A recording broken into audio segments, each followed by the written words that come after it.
Joining us now on the phone is Cowboys corner Orlando Scandrick. Orlando is currently rehabbing from the knee injury he suffered late in training camp. Since 2013, he's led all Dallas defensive backs in interceptions and sacks. Orlando, thank you so much for joining us. Man, thanks for having me. I'm sorry I couldn't be there with you guys today in person, in the flesh. It's okay. What happened? What happened? What's the deal? Just rehabbing. I'm just trying to, do whatever I can to recover and regain the form that I was in before I got injured. All right, understood. I guess that's a little more important. But let's get into it. So your boys lost last week at home to the Falcons. Julio Jones had only 3 catches in the first half, and then he went off in the second with 9 catches for 137 yards, 2 TDs. Orlando, what happened to your Cowboys defense last Sunday? I think we just let it get away from us. I think we kind of had some technical errors, but you know what happens. That game's behind us. The boys are looking forward to this Sunday, and I'm looking forward to watching them. Stephen A., give me just a second with my friend, my friend Orlando, because he has a bone to pick with me, because when he went down in training camp, even though I had called him all of last year the best player on my Cowboy defense, I couldn't just jump off the horse at that point and say all is lost. So I started saying, wait a second, it's not like he's Deion Scandrick. As good as Orlando is, he's not Deion Scandrick. So I'm going to hang in with my Cowboys. But Orlando Scandrick did not like that. So the floor is yours, Mr. Scandrick. Skip, I ain't too upset with you, but I mean, thank you. I think it was a loss for our team. It was a tough loss for me, and I think some players are players that, depending on like how you look at it, you can't replace them. It's not just what I bring, to the defense, but it's what you bring to the team from a leadership standpoint, just from an experience standpoint. But I don't really have a bone to pick with you. I just feel like you were just talking about when you said that. Well, I got that, and I will be the first to admit I missed you during the second half last Sunday at Jerry World, because you would have made a difference on Julio. I'm convinced of that, so I will give you that much. Thank you very much. No, thank you. Go ahead, Stephen A. Well, I don't know why y'all want me to be a part of this. It ain't even an interview. As far as I'm concerned, it's just a love fest with all of you Cowboys. Look, Orlando Scandrick, you can play. You're a friend of the show. You know I got love for you, bro. But I have no love for your team. I think y'all are average, even though you've got elite talent. Somehow, some way, something will happen to get in the way. I'm sad, very much so, in all seriousness, that you got hurt. And I don't root against you individually, and neither my boy Dez, because I love me some Dez Bryant.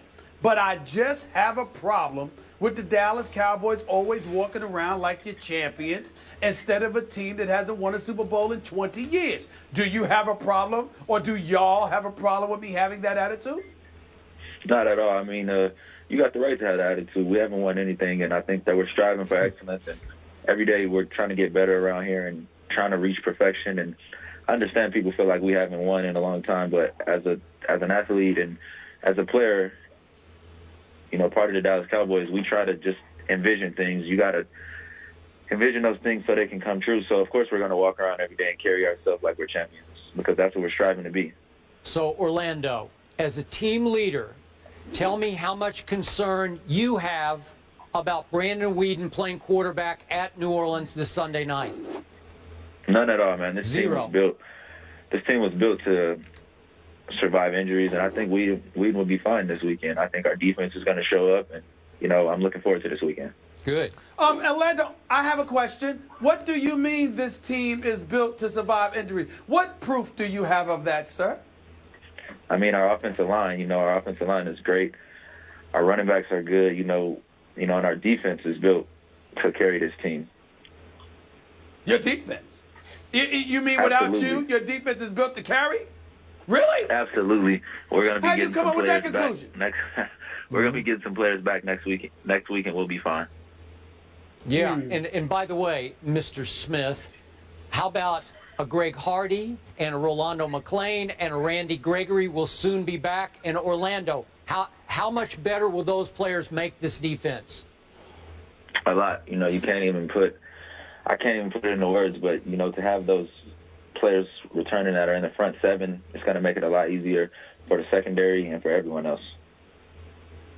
How much do you feel you guys owe the fan base of the Dallas Cowboys, considering that you are America's team, unquestionably the most popular franchise in all of the NFL, yet it has been so long since the championship has come to Big D during the football season? I mean,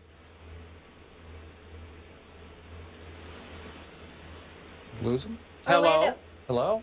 I think we might have lost Orlando. Yeah, I'm not surprised. That was a very balanced interview. We had the hater and the lover. I really enjoyed it. I like Orlando. I like a lot of guys on the Cowboys. It's just that the uniform, the star, and the helmet, and in midfield, and more importantly, the pathetic Cowboy Nation. It makes me sick to my stomach walking around like they won something, for crying out loud, sullying the mantra and the legacy of this great nation of ours, who's known for being a winner, but somehow the Cowboys are America's team without a championship in the last 20 years. Makes me sick to my stomach. That's right, I said it. Okay, but it was nice for Orlando to come on the show. Right now. I got nothing but love for Orlando. And my man Dez, I mean, no, I ain't talking about you, Dez. I ain't talking about you. You know what? How's Joseph Randall doing, by the way? Wait, the guy who touched the ball the first 3 times and nearly scored all 3 times? That guy? You know what's going on here?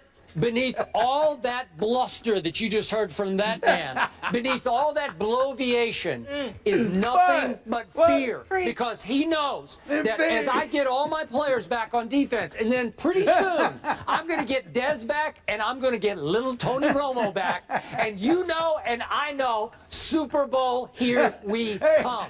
You know it and I know it, and you are scared to death of it. Hey, Skip, say those names again, because you said those names and then said if they, when they get back, you're assuming they're going to stay back. You sure? They will stay back. Are you sure? Yeah. They'll stay back, stay in your psyche, and they will haunt you from about December on.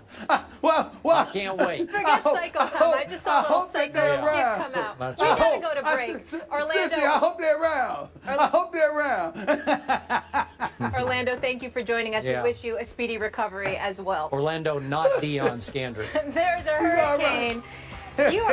He's out of control today. Yes, he is. Headed towards the East Coast this weekend. But as of right now, Philly and Washington are still scheduled to play Sunday. We'll discuss that after the break.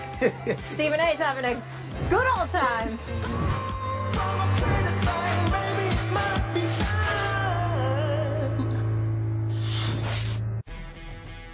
First Take is brought to you by Goodyear, tires with a strong tradition of superior performance. And Geico, 15 minutes could save you 15% or more on car insurance. Get up for College Game Day, built by the Home Depot, Saturday morning live from Clemson, South Carolina. It all starts at 9 Eastern on ESPN and on Watch ESPN. This will be the second all-time meeting between 5-time MVP Peyton Manning and 2012 MVP Adrian Peterson. Manning's Colts defeated Peterson's Vikings 18-15 in Week 2 of 2008. Manning threw for 311 yards and a touchdown, while Peterson had 29 rushes. Wow, that's a lot, for 160 yards. In the past 7 seasons, these two have taken home 4 NFL MVP honors, despite each of them missing most or all of one season. Very, very impressive. Stephen A., who wins this weekend, Peterson or Manning?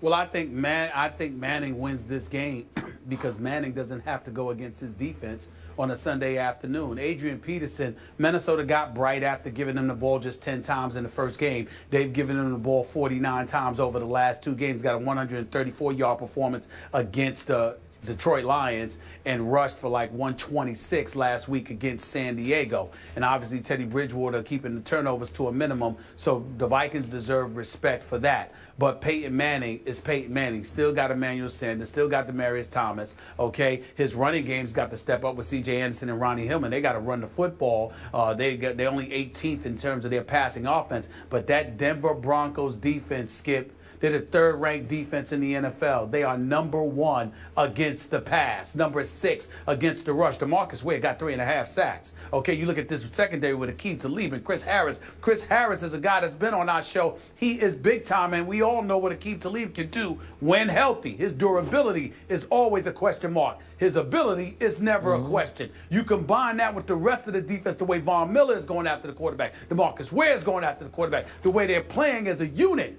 I don't see Adrian Peterson being able to do what he's done the last 2 weeks against this defense, but I see Peyton Manning being able to do that against the offense. Completely for agree. his offense against Minnesota defense. I'm all Denver in this game, and Adrian Peterson will not go for 134 or 126 against this defense in that city.